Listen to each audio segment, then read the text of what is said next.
मेरा नाम असलम है और मैं लाहौर शहर का रहने वाला हूँ। मेरी शादी को अभी 3 माह ही गुजरे थे कि मैंने अपनी बीवी फौजिया से लड़ाई झगड़े शुरू कर दिए। मेरी बीवी फौजिया बीए पास लड़की थी और देखने में भी बहुत खूबसूरत थी, मगर मुझे उसकी एक बात से बहुत नफरत थी, और वो ये कि वो रोजाना खाने में मिर्च मसाले कम या ज्यादा रख देती थी। जब मैं इस बात का गिला फौजिया से करता तो वो मुझे कहती कि मैंने कभी अपने माँ बाप के घर खाना नहीं बनाया। मैं खाना बनाना यहीं आकर आपकी वालदा से सीख रही हूँ। अगर मुझसे खाने में कोई कमी पेशी रह जाती है तो मैं चंद ही दिनों में आपकी ये शिकायत दूर कर दूंगी। फौजिया बिल्कुल एक नरम मिजाज और सीधी सादी लड़की थी। मैं जितना भी उस पर गुस्सा करता, वो बड़े प्यार से मुझे जवाब देती। कभी भी उसने मुझसे झगड़ा नहीं किया था, बस मैं ही उससे बिला वजह लड़ता रहता था। वो नेक भी थी, 5 वक्त की नमाज पढ़ती। एक दिन मैं काम से घर आ रहा था कि मेरा झगड़ा गली में खड़े एक लड़के से हो गया। उसका और मेरा कोई पुराना लेन देन था, जिसकी वजह से हम दोनों एक दूसरे से लड़ पड़े थे। मोहल्ले वालों ने हम दोनों को छुड़वाया और मैं अपने घर आ गया। इत्तफाक से आज भी खाने में नमक तेज था। मेरी तो आंखें गुस्से की वजह से पहले ही लाल हो रही थी। मैंने अपनी बीवी फौजिया को बुलाकर उसके मुंह पर थप्पड़ दे मारा, और इससे पहले कि वो मुझे कुछ कहती, मैंने 3 बार उसे तलाक देकर अपना सारा गुस्सा फौजिया पर निकाल दिया था। वो रोती हुई अपने घर चली गई। कुछ देर बाद फौजिया के घर वाले आए। वो भी निहायत शरीफ लोग थे। फौजिया के माँ बाप ने मुझसे कोई बहस ना की और सारा मामला अल्लाह ताला पर छोड़कर अपनी बेटी को अपने साथ ले गए। मेरे वालिदैन ने भी मुझे यही कहा कि सारा कसूर तुम्हारी बीवी फौजिया का था, तुम बिल्कुल भी कसूर हो, तुम टेंशन ना लो, हम तुम्हारी दूसरी शादी किसी बहुत ही अच्छे घराने में करवाएंगे। यूं ही 2 माह गुजर गए। मेरे वालिदैन मेरे लिए दूसरी लड़की ढूंढ रहे थे। आज भी मैं काम से घर आया तो मेरे वालिद हमेशा की तरह मुझे कहने लगे, बेटा, शादी करो तो किसी पाकबाज औरत से, जो तुम्हारी नस्लों तक को सुधार दे। आजकल की पढ़ी लिखी लड़कियां किसी काम की नहीं हैं। अब्बा मुझे हमेशा की तरह बैठे समझा रहे थे, जबकि अम्मा का ख्याल था कि मेरी शादी किसी पढ़े लिखे घराने में होनी चाहिए। अम्मी के मेके वाले भी पढ़े लिखे थे। अब्बा का हमेशा की तरह यही ख्याल था कि मुझे किसी दीनदार और खूबसूरत लड़की से शादी करनी चाहिए, ना कि पढ़े लिखे घराने की लड़की से। वो मुझे हर बात पर फौजिया का ताना देते थे। क्या पढ़ी लिखी लड़कियां ऐसी होती हैं क्या? मैंने कहा, जो लड़की आप मेरे लिए पसंद करेंगे, मुझे उससे शादी करना कबूल है। फौजिया से तो मैंने पसंद की शादी की थी, तब भी मेरे वालिदैन को इतराज था, मगर वो मेरी खुशी के लिए चुप कर गए थे। मगर अब मैं अपने वालिदैन की मर्जी से शादी करना चाहता था। मैंने शादी करने की हामी भर ली। अब्बा बोले, कल तुम तैयार रहना, हम लोग रिश्ता देखने जाएंगे। ये एक दीनदार घराना है। मैंने वहां आज तक ऐसी कोई बात नहीं देखी। मुझे ये लोग बहुत पसंद हैं। मैंने अब्बा से कहा कि आपको ये लोग मिले कहाँ थे? अब्बा खामोश हो गए। जाहिर है वो हमेशा सुनी सुनाई बातों पर यकीन करते थे। आज भी उन्हें उनके किसी दोस्त ने कहा था, तभी वो मुझे और अम्मा को लेकर उन लोगों के घर रिश्ता देखने चले गए। हम लोग जैसे ही वहां पहुंचे, उन लोगों ने हमें बड़ी गर्मजोशी से सलाम किया। जब अब्बा ने रिश्ते की बात की तो उस आदमी जिसका नाम रब नवाज था, उसने बड़ी खुशी से अपनी बीवी को बताया कि देखो, आज फलानी जगह से हमारे घर रिश्ता आया है। उस आदमी की ये खुशी और वलवला देखकर मैं समझ गया कि यकीनन इन लोगों ने कोई ना कोई बात तो ऐसी की होगी, या फिर इनके घर रिश्ता नहीं आता होगा, तभी ये लोग दूसरे घर से रिश्ता आने पर इतना खुश हैं। हालांकि ऐसा कोई अमूमन नहीं करता। लेकिन अब्बा कहने लगे कि ये लोग दिल के बहुत मुखलिस हैं, इसलिए ऐसा करते हैं। मैं भी चुप हो गया। मैं अब अब्बा को मजीद समझाना नहीं चाहता था। हम लोगों ने उनसे खूब बातें की। उन लोगों ने हमारी खूब खातिर मदारत की। जब अम्मा ने कहा कि हमको लड़की देखनी है, तो उस आदमी की बीवी ने अपना मुंह छुपा लिया और बोली, बहन, हम तो पर्दा करते हैं, लड़के और उसके वालिद को लड़की नहीं दिखा सकते। हाँ, अगर आप अंदर आए तो लड़कियों वाले हिस्से में जाकर आपको हम अपनी बेटी दिखा सकते हैं। उस औरत की ये बात सुनकर मेरा दिमाग घूम गया था। खुद वो भड़कीले कपड़े पहनकर मेरे सामने बैठी थी और उसकी बेटी का मुझसे पर्दा था। अजीब बात थी, जबकि वो आदमी भी मुझे अजीब लग रहा था, यूं के जैसे ये कोई बहुत बड़ा आलिम दीन नहीं, बल्कि एक ढोंगी हो। मगर अब्बा की नजर कुछ और ही कह रही थी, तो मैं चुप करके बैठा रहा। वो औरत अम्मा को लेकर लड़कियों वाले पोर्शन में चली गई। वहां जाकर उसने अम्मा को लड़की दिखाई। उन लोगों को हम बहुत पसंद आए थे। वो भी अपनी बेटी के लिए ऐसा रिश्ता चाहते थे। वापिस आते हुए जब मैंने अम्मा से पूछा कि लड़की कैसी थी, तो वो कहने लगी कि लड़की भला की खूबसूरत है, मगर उसमें एक मसला है। मसला क्या है अम्मा?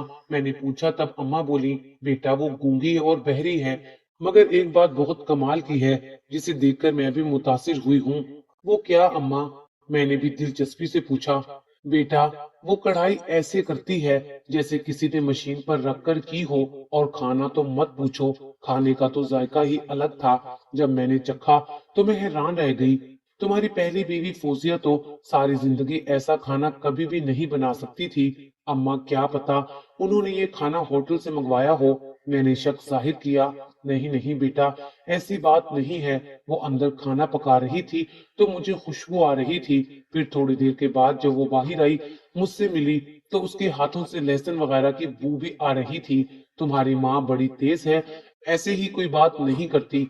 अम्मा ने खुश होते हुए कहा तो मेरे दिल को तसल्ली हुई थी। मैंने कहा, ठीक है अम्मा, अगर आप लोगों को वो लड़की पसंद है तो मुझे भी कोई इतराज नहीं है। आप लोग रिश्ता तय कर दे। मेरी बात सुनकर अब्बा बोले, बेटा, लड़की तो मुझे भी बहुत पसंद आई है, और इसीलिए मैं तुम्हारी शादी अगले हफ्ते ही कर दूंगा। ये लोग बड़े ही दीनदार हैं। इन्हें किसी जहेज या फिर किसी किस्म के जेवर या भारी हक महर भी नहीं चाहिए। बस तुम हामी भरो और फिर देखो, ये लोग बिल्कुल भी कोई फरमाइश नहीं करेंगे। अब्बा की बात सुनकर भी मैं खुश हो गया। वैसे भी पहली शादी के वक्त मैंने खूब खर्चा किया था, और अब मेरे पास इतने पैसे भी नहीं थे। यूं मेरा रिश्ता जरताशा से तय हो गया। मैं सोचने लगा कि मैं अपनी होने वाली बीवी से बात करूं, लेकिन ये क्या, मैं तो उससे बात नहीं कर सकता था। ना ही उसके घर में फोन था और ना ही वो बोल सकती थी। इस बात ने मुझे बड़ा दुखी किया। मैंने तो अम्मा की बातों में आकर गौर ही नहीं किया था कि मेरी बीवी गूंगी और बहरी है।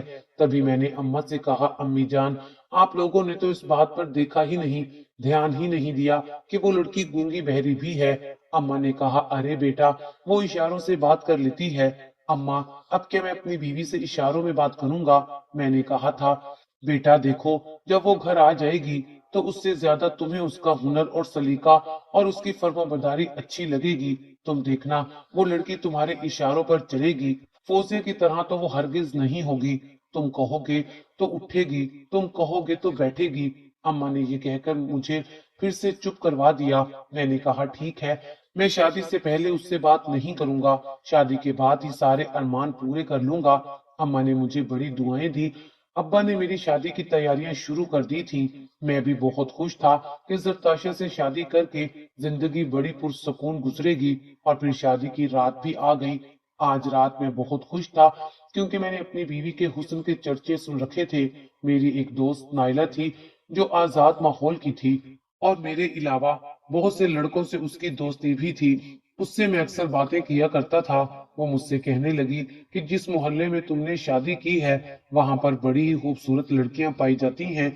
उसकी ये बात सुनकर मुझे हंसी आ गई, और इत्मीनान भी हुआ कि लड़की भला की खूबसूरत हुई तो उसके गूंगे बहरेपन पर पर्दा पड़ जाएगा। यूं मैंने शादी की रात एक खूबसूरत सा तोहफा खरीदा। मैं अपनी बीवी को खुश रखना चाहता था, ताकि उसके गूंगे बहरेपन से हमारे रिश्ते पर कोई फर्क ना पड़े।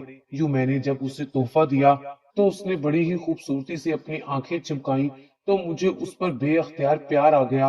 वो भला की खूबसूरत तो वाकई भी थी, मगर बोलती नहीं थी, कुछ सुन भी नहीं सकती थी। मैंने अपने दिल की बात उसे कागज पर लिख कर दी। वो पढ़कर मुस्कुराई थी। उसकी मुस्कुराहट तो ऐसी थी कि दिल पर बिजलियां गिरा देने वाली। शादी की रात ही मुझे नाइला का फोन पर फोन आने लगा। मैंने देखा तो नाइला ने मुझे 22 मिस कॉल की हुई थी। मैं ये देखकर परेशान भी हुआ। वो ऐसी लड़की तो नहीं थी जो मुझ पर अपना हक जताती। यकीनन आज उसे मुझसे कोई जरूरी काम होगा, जिसके लिए वो मुझे बार बार कॉल कर रही थी। मैंने सोचा कि मेरी बीवी तो गूंगी बहरी है, इसे कौन सा कुछ पता चलेगा, इसलिए मैं उसके सामने ही बात कर लेता हूँ। मैंने यही सोचकर उसके सामने ही नाइला को कॉल कर दी। उससे इशारों से माजरत की कि मुझे किसी दोस्त से बात करना है। वो भी मान गई, चुप करके एक कोने में बैठ गई। मैंने नाइला को कॉल मिलाई। नाइला ने मुझे जो बात बताई, उसने तो मेरे होश उड़ा दिए। जब मैंने उससे पूछा तो कहने लगी कि तुम मुझसे मिलो, जितनी जल्दी हो सके मेरे पास पहुंचो, मैंने तुमसे कुछ जरूरी बात करनी है। मैंने कहा तुम जरूरी बात मुझे फोन पर ही बता दो, अब मैं इतनी दूर तुमसे मिलने नहीं आ सकता। वो बोली कि मुझे तुम्हारी बीवी के बारे में तुम्हें कुछ बताना है। अगर तुम अपनी बीवी के बारे में सच्चाई जानना चाहते हो तो मुझसे मिलने के लिए फलान जगह पर आ जाना। मैं हैरान था, मेरी बीवी के बारे में नायला को कैसे पता? उसने तो सिर्फ एक बार मेरी बीवी को दुल्हन के लिबास में देखा था। ये बात बड़ी हैरान कर देने वाली थी, मगर चूंकि मेरी बीवी के मुतल्लिक थी, मैं तो पहले ही बहुत ज्यादा तजस्सुस में रहता था। अपनी बीवी के बारे में मैं मजीद जानना चाहता था। शादी से पहले तो मुझे उसके बारे में कोई खास मालूमात थी नहीं। सोचा कि अभी जान लूं, ऐसा ना हो कि बाद में पछताना पड़े। जब औलाद हो जाए तो इंसान अपनी बीवी को तलाक भी नहीं दे सकता। इस पेश नजर मैंने अपनी बीवी से ज्यादा बातचीत नहीं की और सोने के लिए चला गया। उसने भी कपड़े बदले और सोने के लिए लेट गई। मेरी सारी रात इसी परेशानी में गुजर गई। जब सुबह हुई तो मैं नायला की बताई हुई जगह पर पहुंच गया। सुबह के वक्त अम्मा मुझे लाख मना करती रही कि तुम कहाँ जा रहे हो, रुक जाओ, मगर मैं नायला से बात करने के लिए लाजमी जाना चाहता था। उसने मुझे करीबी होटल पर बुलाया था। जैसे ही मैं उसके पास पहुंचा तो वो बहुत परेशान दिखाई दी। क्या हुआ नायला? मैंने हमेशा की तरह बैठते ही उससे बात पूछी। देखो, मुझे तुम्हारी बीवी से कोई दुश्मनी नहीं है और ना ही मैं बिला वजह तुम्हारा घर बर्बाद करना चाहती हूँ। मैं तुम्हारी एक अच्छी दोस्त हूँ और इसी नाते मैं तुम्हें कुछ बताना चाहती हूँ। नायला, तुम साफ साफ बताओ कि क्या कहना चाहती हो। तभी उसने अपने पर्स से एक तस्वीर निकालकर मेरे सामने रख दी। ये तस्वीर किसी तबला साज की थी। ये क्या है? इसमें मेरी बीवी कहाँ है? मैंने कहा था तुम्हारी बीवी भी यहीं पर है, जरा गौर से देखो। नायला ने कहा तो मैं तस्वीर को बगौर देखने लगा। ये तकरीबन 20 इंच की तस्वीर थी जो कि बड़ी ही खूबसूरत थी। तस्वीर में एक आदमी बैठा हुआ था जो कि तबला बजा रहा था। मैंने देखा उसके पीछे एक लड़की दुल्हन बनी बैठी थी। ये बिल्कुल मेरी बीवी जरताशा की तरह लग रही थी। वो भी दुल्हन बनकर ऐसी ही मालूम होती थी। ये क्या है? तुमने जरताशा की शादी की तस्वीर यहाँ कैसे पहुंचा दी? मैंने कुछ न समझते हुए कहा था। तब नायला बोली, अरे बुद्धू, मैंने नहीं पहुंचाई, ये तस्वीर एक तबला साज की है। मैं दरअसल एक तकरीब में गई थी, वहां हमारे शहर का मशहूर तबला साज आया हुआ था, लेकिन उसकी खास बात यह है कि वो अपनी बेटी को भी हर जगह लेकर जाता है और उसकी बेटी दुल्हन के लिबास में है। ये बात सुनकर मैं तो हैरान ही रह गया। मैंने कहा कि ये मेरी बीवी जरताशा नहीं है, तुम्हें जरूर कोई गलत फहमी हुई है। तब नाइला कहने लगी, देखो, अगर ये लड़की उस आदमी की बेटी है तो तुम गौर से देखो, क्या ये जरताशा का बाप तो नहीं है? तुमने अभी तक उनका असल रंग रूप देखा नहीं है। बेटा, ये लोग बड़े ही ढोंगी हैं। नायला ने ये बात करके मुझे परेशान कर दिया था, मगर मैं सोच रहा था कि शायद नायला मुझसे शादी करना चाहती है, तभी वो मुझे ये बातें बताकर मेरी शादी तुड़वाना चाहती है, क्योंकि मुझे इस तस्वीर में और कोई खास बात नजर नहीं आई थी। तबला साज के पीछे बैठी वो लड़की कोई और भी तो हो सकती थी। वैसे भी लड़कियां दुल्हन बनकर कमोपेश एक जैसी ही लगती हैं, मगर नाइला बड़ी ही होशियार लड़की थी। उसकी मर्द शनासी पर भी मुझे कोई शक नहीं था। मैं जानना चाहता था कि आखिर ये लोग कौन हैं। मुझे उनके खानदान के बारे में भी कुछ मालूम नहीं था। ना ही मैंने आज तक जरताशा से इस बारे में कोई बात की थी और ना ही मेरे अम्मा अब्बा ने उसके अम्मा अब्बा से कोई बात की थी। घर पहुंचा तो मेरे चेहरे पर परेशानी थी। मैंने अम्मा को सारी बात बता दी। मैंने कहा, अम्मा, मेरी दोस्त ने कहा है कि तुम्हारी बीवी का असल चेहरा कुछ और है, लेकिन तुम्हें कुछ और लग रहा है। अम्मी मेरी बात सुनकर हंस पड़ी और बोली, अरे बेटा, तुम अभी औरत की चालों से वाकिफ नहीं हो। तुम्हारी दोस्त तुमसे मोहब्बत करती है, बस इसीलिए वो तुम्हें तुम्हारी बीवी से दूर करना चाहती है। नहीं अम्मा, ऐसा नहीं है। नाइला लोगों की पहचान रखती है, वो इस तरह कोई बात नहीं करती। रही बात शादी की, तो मेरा अब उससे कोई इस तरह का ताल्लुक नहीं है। फिर अम्मा ने मुझे एक तरकीब बताई। कहने लगी, बेटा, तुम ऐसा करो, अपनी बीवी की तस्वीर अपने बटुए में रखा करो। अपने इसी तरह मिलने जुलने वाली लड़कियों को, या फिर अगर तुम्हारी कोई भरोसे वाली दोस्त है, तुम उसको दिखा दो।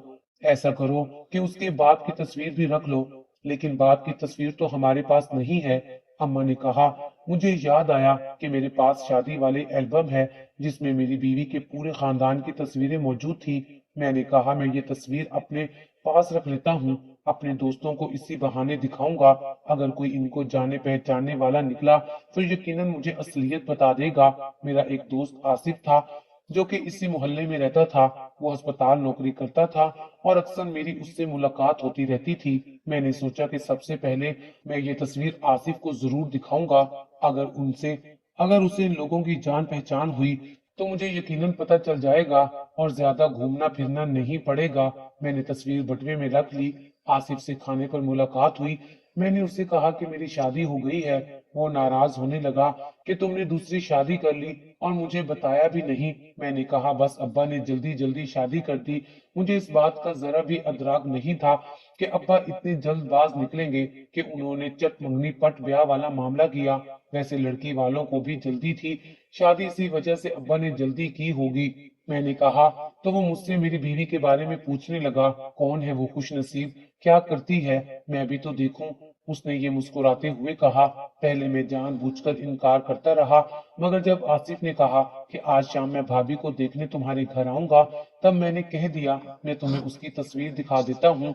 उसके घर वालों की तस्वीर भी साथ है। मैंने ये कहकर बटुए से तस्वीर निकाली। मैंने आसिफ को दिखाई तो वो ये तस्वीर देखकर चुप हो गया। क्या हुआ भाई, तुम एकदम से चुप क्यों हो गए? मैंने आसिफ से कहा तो वो कहने लगा, तुम इस लड़की के साथ शादी करके खुश हो क्या? अगर तुम खुश हो तो सच में ये लड़की तुम्हारा नसीब बदल देगी। मैंने कहा क्या मतलब है कि मैं इसके साथ खुश रहूं तो ये मेरा नसीब बदल देगी? मैंने उसके दिल को टटोलने की कोशिश की। देखो भाई, तुम्हारी शादी हो गई है और हर इंसान अपनी जिंदगी में किसी न किसी मौके पर बदल जरूर जाता है। हो सकता है कि ये लोग भी बदल गए हों। आसिफ ने कहा तो मैं और ज्यादा शक में पड़ गया। देखो आसिफ, तुम खुलकर बात करो। मुझे घुमाने फिराने वाली बातें बिल्कुल पसंद नहीं है। सच बताओ, क्या तुम इन लोगों को जानते हो? मैंने कहा तो आसिफ उठकर खड़ा हो गया और कहने लगा, नहीं दोस्त, मैं तो इन लोगों को बिल्कुल नहीं जानता। आसिफ की बात सुनकर मेरा दिल खराब हो गया था। यकीनन कोई बात थी जिसे वो मुझसे छुपा रहा था। मैं भी खामोश हो गया था। दिल में इरादा कर लिया कि अब तो अपनी बीवी और उसके घर वालों के बारे में जरूर पता करके रहूंगा। अगले दिन मैंने अपनी बीवी जरताशा से कहा, तुम ऐसा करो कि अपने मेके जाने के लिए तैयार हो जाओ। काफी दिन हो गए हैं तुम अपने अब्बा से नहीं मिली। तुम्हारे घर वाले तुम्हें याद करते होंगे। मैंने कहा तो वो इशारे से मुझे मना करने लगी कि वो मेके नहीं जाना चाहती। मैं हैरान था। उसे आए हुए अभी 10 दिन हो चुके थे, मगर एक बार भी मेरी बीवी मुड़कर मेके नहीं गई थी। जब इंसान किसी की खोज में लगता है तो उसे उस इंसान के बारे में हर बात ही मशकूक लगती है। मैंने जरताशा से कहा कि तुम्हें ये सब करने की जरूरत नहीं। मैं आज तुम्हें तुम्हारे मेके जरूर लेकर जाऊंगा। शाम को तैयार रहना। शाम को ऑफिस से आया तो मेरी बीवी तैयार बैठी थी। मजबूरन उसे मेरे साथ अपने मेके जाना पड़ा था। थोड़ी ही देर के बाद मैं उसे लेकर उसके मोहल्ले पहुंच गया था। वो बहुत डर रही थी, बार बार अपना मुंह छुपा रही थी और कहती कि मुझे जल्दी अब्बा के घर ले चलो। मैं हैरान था कि आखिर उसे इतनी भी जल्दी क्या है। तभी एक आदमी वहां से गुजरा। उसने मुझ पर एक अजीब हैरत भरी नजर डाली, जैसे मुझे मेरी बीवी के साथ खड़ा देखकर हैरान हुआ हो। मैंने अपनी बीवी को उसके घर छोड़ा और खुद वहीं पर खड़ा हो गया। मैं आहिस्ता आहिस्ता चलने की अदाकारी करने लगा क्योंकि मैं अपनी बीवी की हकीकत जानना चाहता था। थोड़ी देर के बाद एक और आदमी वहां से गुजरा। मैंने उसे रोक लिया और कहा, भाई साहब, मुझे आपसे एक बात करनी है। फिर मैंने अपनी बीवी के बाप और खानदान का बताकर पूछा, बताइए ये लोग कैसे हैं? मेरी बात पर वो दोनों कानों को हाथ लगाने लगा। अरे बेटा मत पूछो, ये लोग बड़े ही बद किरदार मशहूर हैं। तुम्हारी शादी के वक्त मैंने तुम्हारे अब्बा को मना भी किया था कि वो इस घर में शादी ना करे, मगर तुम्हारे अब्बा इन लोगों के फरेब में आ गए। ये लोग तो अच्छे अच्छों के होश उड़ा देते हैं। इनकी ड्रामेबाजी की तो क्या कहने हैं। पहले मेरा बेटा भी इस लड़की पर आशिक हो गया था, लेकिन फिर इस लड़की ने ना जाने क्या चक्कर चलाया कि मेरा बेटा दिन रात उस पर पैसे लुटाने लगा। मैंने इन लोगों को पुलिस की धमकी दी तो उन्होंने मेरी जान छोड़ी, वरना तो इन्होंने ठान ली थी कि ये मेरे बेटे को बर्बाद करके ही दम लेंगे। बस फिर क्या था, इन्होंने दिन रात कोशिश की, मगर जब मैंने इनको पुलिस की धमकी दी तो ये लोग पीछे हट गए। तुम्हारे सादा लू मासूम अब्बा को न जाने इन लोगों ने कैसे फंसा लिया। उस आदमी ने ये बात कहकर मेरे गुस्से को और हवा दे दी थी। मैंने उसी वक्त जाकर अपने अब्बा से बात की तो वो बोले, ऐसी कोई बात नहीं बेटा, तुम खामखा ही शक कर रहे हो। मगर मेरे दिल में बात बैठ चुकी थी। लेकिन जब मैंने अपनी बीवी के किरदार की तफ्तीश की तो मुझे मालूम हुआ कि ना ही वो गूंगी है और ना ही वो बहरी है। अपने कमरे में बैठकर कई बार उसने मेरी बातें सुनी, फिर उन बातों का रद्दे अमल दिया और फिर बाहर गूंगी बहरी बनी रही, सिर्फ इसीलिए कि कहीं मैं उसके माजी के बारे में उससे कोई सवाल ना पूछ लूं। अब्बा से इस बारे में बात की तो वो जरा भी मेरी बात पर यकीन नहीं कर रहे थे। मगर जब हम अचानक जरताशा के घर गए तो उसके बाप को तबला बजाते हुए और उसकी छोटी बहन को नाचते हुए देखा तो हमारी आंखें फटी की फटी रह गई। मैंने उसी वक्त जरताशा को तलाक दे दी। आज इस बात को 3 साल गुजर गए हैं। मैंने दोबारा शादी नहीं की क्योंकि लोग अब हमें अच्छा नहीं समझते। जरताशा और उसके बाप ने हमें हर जगह बदनाम कर दिया था। लोग उनके साथ साथ हमें भी तबला बजाने वाले समझते हैं। आज मुझे बहुत दुख होता है। काश मैं अपनी बीवी फौजिया को समझ पाता। मुझे अपनी पहली बीवी पर भरोसा करना चाहिए था। वो बहुत ही नेक लड़की थी। उस बेकसूर लड़की को बिला वजह तलाक देने की सजा आज मुझे मिल गई थी।